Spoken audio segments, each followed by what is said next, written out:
In this video, we will conclude our discussion of financial statements by looking at how we can determine the cash flow for a firm using the financial statements as our source of information. It is important to note that cash flow for a firm is different from accounting profit, the net income reported on the income statement. In many ways, the cash flow for a firm is more important. The first thing we will start with as we look at cash flows is this cash flow identity. The cash flow from assets is equal to the cash flow to creditors plus the cash flow to stockholders. This says that the cash the firm generates from running the business is going to be used to pay the creditors or the stockholders. Note that in some cases we are raising new money, so the cash flow to creditors or stockholders may be negative. For instance, assume that the firm has negative cash flow from assets, say negative $200. Somehow they need to cover this negative cash flow. They will either need to borrow more or sell new equity. Let's say they do a little of each. In this case, negative $200 equals negative 100 plus negative 100. This is saying that there is $100 of new money from creditors and $100 of new money from stockholders to equal the negative cash flow from assets. If a firm has positive cash flow, they can choose where the cash will go. If they have outstanding loans, some of the cash has to go pay interest. But let's assume that they choose to pay down their debt as well. Let's look at this example. A firm has $200 of cash flow from assets. They use the entire $200 to pay interest and reduce outstanding loans. Then there would be no money left to pay dividends or to repurchase stock. The cash flow identity would look like this. There are several ways to determine cash flow from assets, also called free cash flow. One method that we'll look at here is to use three components.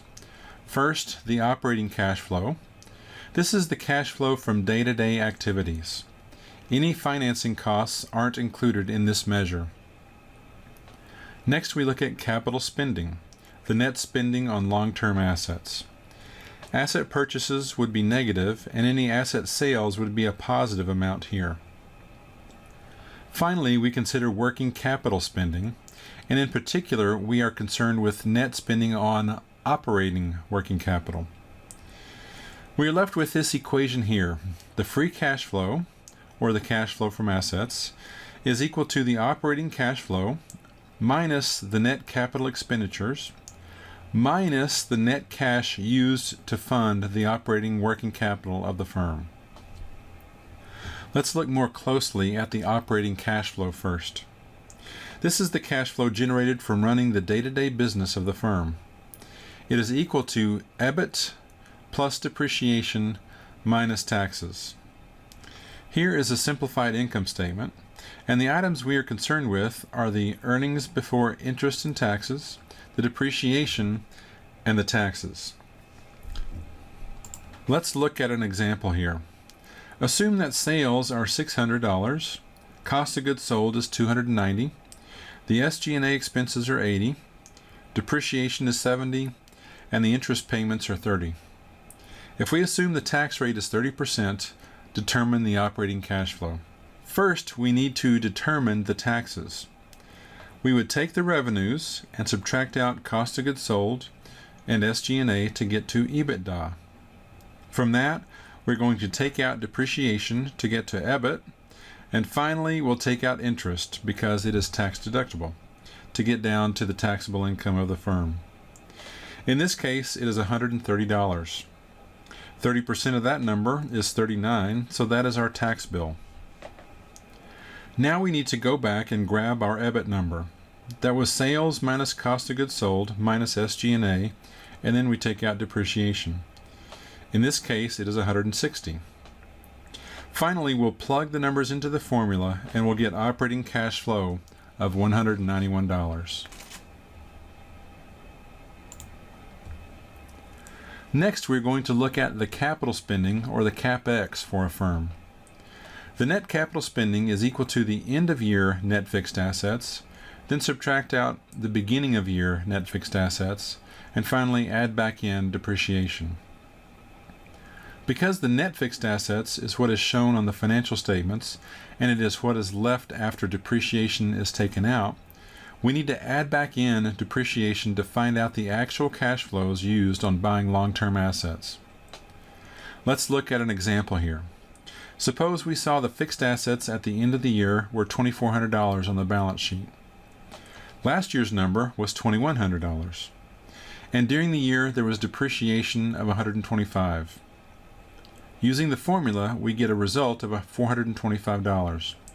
That is the amount of cash the firm spent on long-term assets over the course of the year.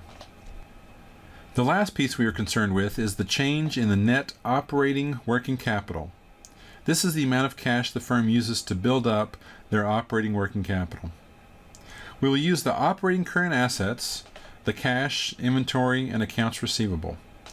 From that, we will take out the operating current liabilities. These are the current liabilities that arise in the normal course of business.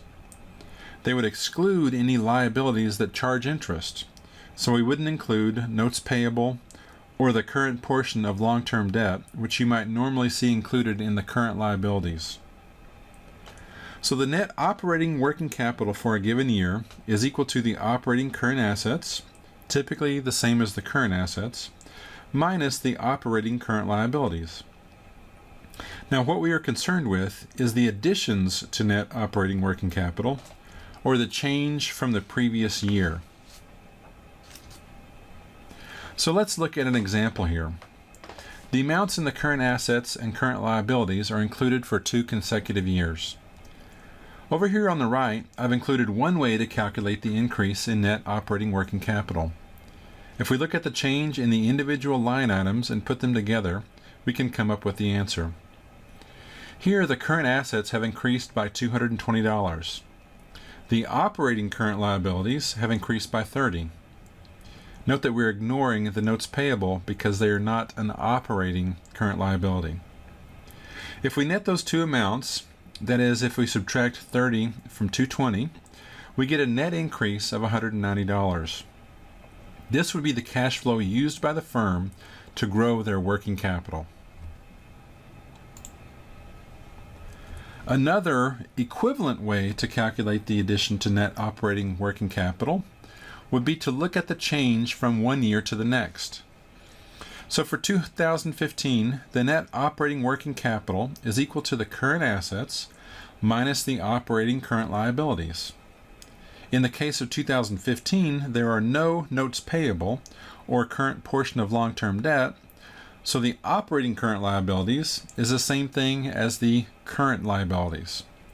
If we net those two amounts, that is, subtract the current liabilities from the current assets, we have $550. If we do the same thing for 2016, keeping in mind that we need to ignore the notes payable, we get a net amount of $740. So the firm increased its investment in working capital by $190, the same answer we had in the previous slide. So if we put all these pieces together, we can come up with the free cash flow for the firm this year. We start with the operating cash flow of $191. From that, we take out the net capital spending of the firm, the cash they use to grow their long-term assets. That amount is $425. We also take out the $190 they spent to grow the operating working capital of the firm. We are left with negative $424. Because we have this cash flow identity, that means that between the creditors and the stockholders, a total of $424 had to be given to the firm. Let's wrap up this video by looking at what happens in different scenarios. If a firm has positive free cash flow, they can use it to pay interest, they could pay down debt, they could pay dividends, or they could buy back shares. If a firm has negative free cash flow, that means they need to either borrow money or sell stock or do both. Now, firms can do a variety of these things and mix and match them to make the right-hand side of the equation equal the left-hand side. Paying attention to free cash flow and noticing what the firm does with their free cash flow is a very important part of deciphering the value of the firm. We'll look much more closely at this idea later on.